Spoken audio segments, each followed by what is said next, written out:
What'll be key to kind of, you know, this week if you get the opportunity at Bellarmine to, you know, kind of make your point or improve your position at 174?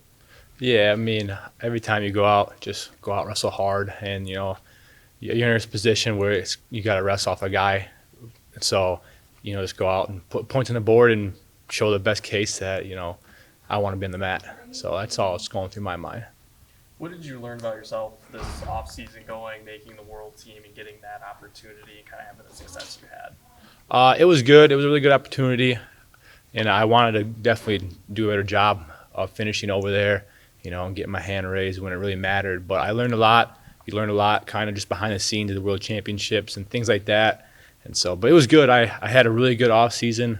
I think I was in the best shape I've ever been in. I was wrestling the best. And so I think that if I do it correctly, it's going to carry over into the season. So it was a fun off season, and I'm looking forward to the rest of the season. Those first couple matches you had at U23s, it felt like you were wrestling with like a different level of pace, different level of determination. Was that something at all, or was that maybe just me looking at something from far away or flow, maybe just seeing something differently? It was just out there wrestling, wrestle how I want to wrestle and whatnot, and just be me. And so you don't want to try to play into people's games and things like that. And so I just went out there and wrestled how I do.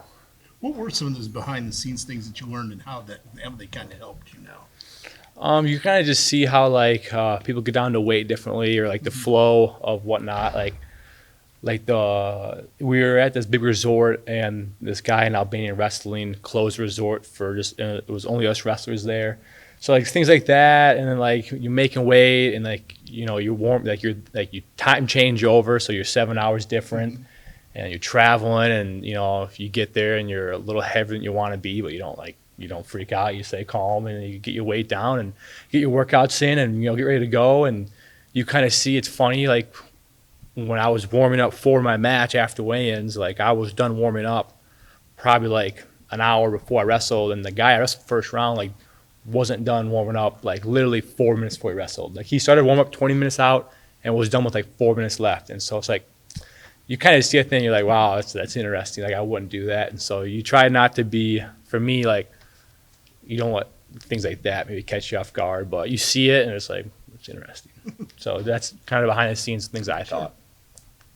Coach just talked about you being taking out a little bit wrestler and kind of a coach in this room a little bit. Can you talk about that kind of, I guess, going forward, what that's looked like for you and how you've kind of approached that, seeming as Tom's been seeing that?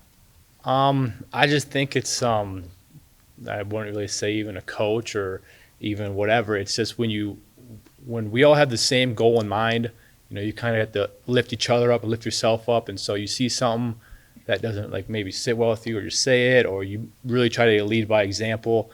And so that's just what I've had to do every day of my life. And so coach or whatnot, I don't know, but there's a standard of the program, of yourself, and don't let that thing slip at all. It would have been easy for you, given the way today's landscape is, to look at other options, considering you're battling with other guys for positioning, for you to say that, but you've stuck around and wanted to be here and go and compete for a spot and go and do that. So can you talk about that and why that was important to you to stick around and compete for those opportunities here? Yeah, I think a lot of people nowadays, they chase the money, they chase getting a bag and things like that. But for me, I love it here, and I love the people around. Even when we're not wrestling, we're out cutting wood and bow fishing with your teammates. I love it here, and this is a place that I believe is the best fit for me. And it makes no sense in my head to go somewhere and hate it but get paid, but you just hate being there. But I love being here, and I grew up not with a lot of money, and so it's if I finish wrestling, I go put my work boots on the rest of my life, so what? I don't care, because I love being here. It was my choice, and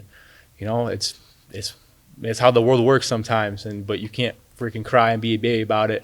And so I just, you put your boots on and you go to work. What is it that you're, this year that you've looked, you've had opportunities here the last couple of years to work on your wrestling, but coming into this year, what is it specifically in your wrestling and your skill that you're trying to get better at this year? I just think it's, you have this, for me, I had this image in my head of how I want my wrestling to look. And so you do everything in your life to put yourself in position to make your wrestling look how you want it on the mat. And so that's maybe how I want that's maybe my biggest challenge for me, or my biggest thing that I'm looking forward is to, like, when I'm on the mat, make it how it looks in your head. And I think that will give me the best chance to sit at the top of the podium.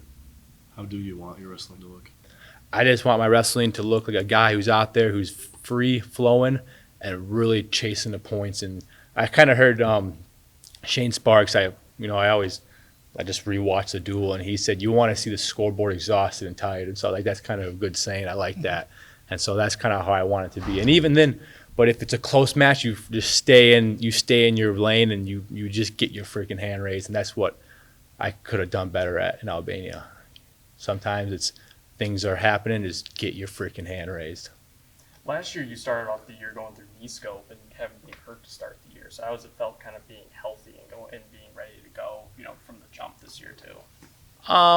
It's not much different. Even when you're hurt or you're recovering, you still have to approach practice the same, or whatnot, wrestling the same. You don't show up at 2:55 and get ready for practice when you're hurt. You're still coming early, and so it's not much of a difference, because even though when you're hurt, you're still putting yourself in the best position for when I am, or in the future, that I can do it.